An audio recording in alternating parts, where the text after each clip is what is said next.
tahu. Itu yang saya masih pada bingung. Ketika saya guru di sekolah ini yang jadi penyebabnya. Karena guru pada tanya juga itu. Itu yang saya mohon maaf adanya. Iya, Iya, iya Pak. Iya.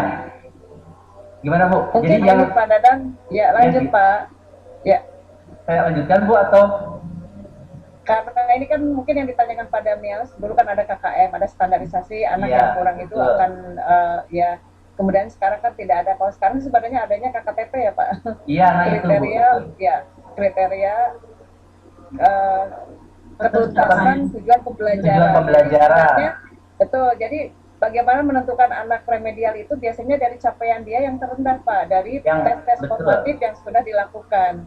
Seandainya dia sudah melampaui artinya capaian tertinggi, berarti ini anak perlu diberikan pengayaan dari persiswa Pak Damianus. Jadi tidak ada, kalau dulu kan KKM, satu KKM berlaku untuk satu kelas gitu ya, berlaku untuk seluruh siswa. Kalau sekarang persiswa Pak, capaian terendah dan capaian tertinggi itu yang dinamakan pengayaan. Seperti itu Pak Damianus, mungkin membantu Pak Dadang ya. Iya betul Bu, iya seperti itu. Jadi ada KKTP gitu Pak ya. Jadi dilihat dari hasil tes formatif sesuai dengan tujuan pembelajaran yang dikembangkan. Betul. Itu Pak sudah jelas sama Ibu Titik. Terima kasih Ibu. KKTP silakan. KKTP ya. Ya. Terima kasih. Oke Pak Damian, semangat. Semangat. Ini ada Pak Gunawan, baru Raisen, Pak Iking dulu apa Pak gimana? Iking dulu atau kan tadi kita lagi satu tadi itu, lagi satu tadi tentang angpau tadi saya ada. Oh iya Bu Devi. Pak itu Pak Damian pengen dikasih angpau tuh Bu Devi ya. Pada angpau kesenang Bu. Pengen dikasih angpau tuh. Tadi ada yang di Instagram. Oke, berbagi angka. Saya bingung. Saya ngomong apa? Oh gini Pak. Tadi kan tema anak-anak adalah materinya mengenalkan budaya yang ada di Indonesia. Nah, kebetulan memang sekolah kita banyak Tionghoa, jadi mereka mengangkat budaya mereka yaitu berbagi angpau. Jadi berbagi angpau ini budaya dari negara Cina di mana memberikan amplop merah ketika Imlek bagi yang belum menikah, Pak. Jadi saya tak usah kasih Bapak angpau karena Bapak sudah menikah. Ayo siapa nih? Bisa itu. Hasilnya panjang. Nanti mungkin Pak Damian bisa berkomunikasi. Iya, chat langsung Bu Devi ke Instagramnya, nomornya di follow. Iya, benar di follow ya Pak. Follow aja. Jangan unfollow Mbak Devinya. Jangan angpaunya, tapi Instagramnya jadi follow. Iya, Kang Iking, mangga. Ya, terima kasih. Oke, makasih. Ya, sama-sama. Atau nuhun lagi dokter, Pak Dokter Asep. Atau nuhun. Ini yang siapapun saja di empat ini akan dijawab secara keseluruhan. Yang paling ini kan tema ini modul ajar, berbagi modul ajar. Yang masih kebingungan bagi saya itu kalau modul ajar itu apa dikaitkan dengan tema atau dengan mata pelajaran. Sebab yang pernah disampaikan oleh Pak Agus, Pak Ketua APSI, itu tidak ada hubungannya dengan mata pelajaran tapi berkaitan dengan judul atau tema. Ini yang pertama. Yang kedua tentang modul ajar, ini kan di dalam profil pelajar Pancasila itu ada modul ajar itu bisa di intrakurikuler, ekstrakurikuler, project. Nah, bagaimana sekarang menyusun modul ajar di dalam intrakurikuler? Bisakah bersatu dengan mata pelajaran? Kalau tadi saya lihat dengan berbagai mata pelajaran itu masih ada kaitan. Nah, itu jadi yang paling penting agar penjelasan tentang modul ajar, berbagai modul ajar tentang profil Pancasila itu tentang kaitannya. Dan yang terakhir, pertanyaan yang terakhir itu bagaimana membuat modul ajar itu kadangkala modul ajar yang dibuat itu pelaksanaannya dibuat modul ajar tapi skenarionya melaksanakan pembelajaran skenario ke arah barat, pelaksanaan ke selatan gitu ya. Seolah-olah tidak pernah dilirik itu modul ajarnya, skenario-nya. Nah, supaya memudahkan, bisakah dengan seperti kanvas itu. Kanvas itu hanya beberapa kolom. Kan tadi Merdeka Belajar itu mempermudah membolehkan. Itu saja barangkali. Hatur nuhun Cek Nur, hatur nuhun. Kami Akang, Teh Titik, ayo siapa yang mau menjawab nih? Boleh yang jawab Mbak Devi ya.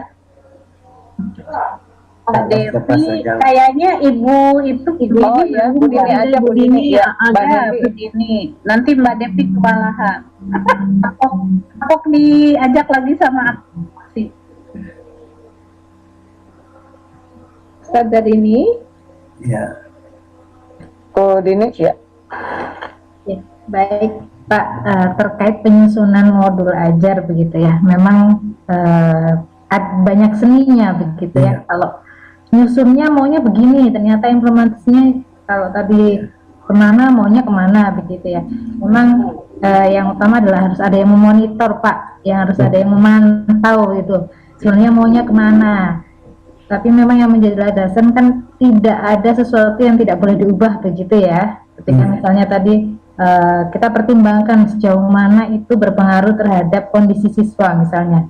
Kalau anak SD ya begini, kalau anak SMP kan sesuai dengan tahap perkembangannya begitu.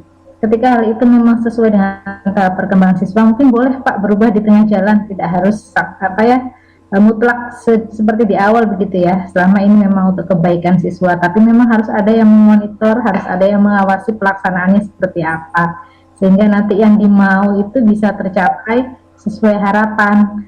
Nah, kalau nggak ada yang memonitor, nggak ada yang memastikan, bisa jalan sendiri-sendiri tadi Pak, maunya kemana, jadinya kemana begitu ya. Substansi pertanyaannya apakah modul ajar profil Pancasila itu kan tersendiri ya. Ini yang menjadi pokok persoalan, apa dikaitkan dengan tema atau di dalam intrakurikuler itu bisa bersatu dikaitkan dengan berbagai mata pelajaran. Ini modul ajar atau modul profil proyek Pak? Ini kan yang disampaikan sekarang itu modul ajar Pak Iki. Ya kan sekarang judulnya itu berbagi modul ajar. Yang saya tanyakan itu modul ajar. Itu kan yang disampaikan profil Pancasila yang baru saja. Nah ini yang pertanyaan seperti itu, yang apakah dikaitkan dengan judul atau tema di dalam profil Pancasila ataupun dikaitkan dengan Ini terkait dengan modul ajar, bahan ajar yang ada di dalam intrakurikuler Pak Iking. Kalau modul proyek kan berbeda ya. Kita mengerucut ke ini aja dulu ya, difokuskan ya. Fokus ke modul ajar. Iya, makanya yang judulnya kan modul ajar. Modul ajar terkait dengan mata pelajaran yang hari ini. Kalau yang kemarin hari Rabu itu adalah modul proyek, tentang proyek. Itu kita harus bisa membedakan. Oke Pak Iking, mudah-mudahan tidak puas Pak Iking. Kita lanjut ke satu pertanyaan lagi penanya ya Teh Titik. Pak Usep ya. Pak Usep Gunawan, silakan. Kenalkan dulu. Ya, terima kasih. Assalamualaikum warahmatullahi wabarakatuh. Saya Usep Gunawan dari SMP 104 Jakarta. Selamat sore. Sore. Bapak Ibu, Kang Asep, ini ada Kang Asep, mungkin Pak Agus Koco. Ini terkait tadi Bu, mungkin saya tadi sinyal kurang bagus tentang penilaian. Ya tadi kan di sini tidak ada KKM ya kan. Secara personal berarti penilaian ada yang secara remedial atau misalnya secara pengayaan. Tadi ditanyakan yang menindaklanjuti dari Bapak tadi Pak siapa tadi. Batas minimal kan pasti nilai di rapot itu apakah berbentuk angka atau bagaimana. Kalau misal bentuk angka, batas minimal per individu itu berapa gitu. Misalnya kalau tidak ada KKM tadi saya tanyakan, tapi saya belum mendapat penguatan yang sangat prinsip ya daripada angka tersebut. Supaya nanti kami ini gini, sekarang di sekolah lagi belajar Merdeka Belajar dengan secara mandiri gitu. Setiap sore lah seminggu 2 kali itu diskusi gitu. Nah belum ke barangkali nanti ada teman-teman dari situ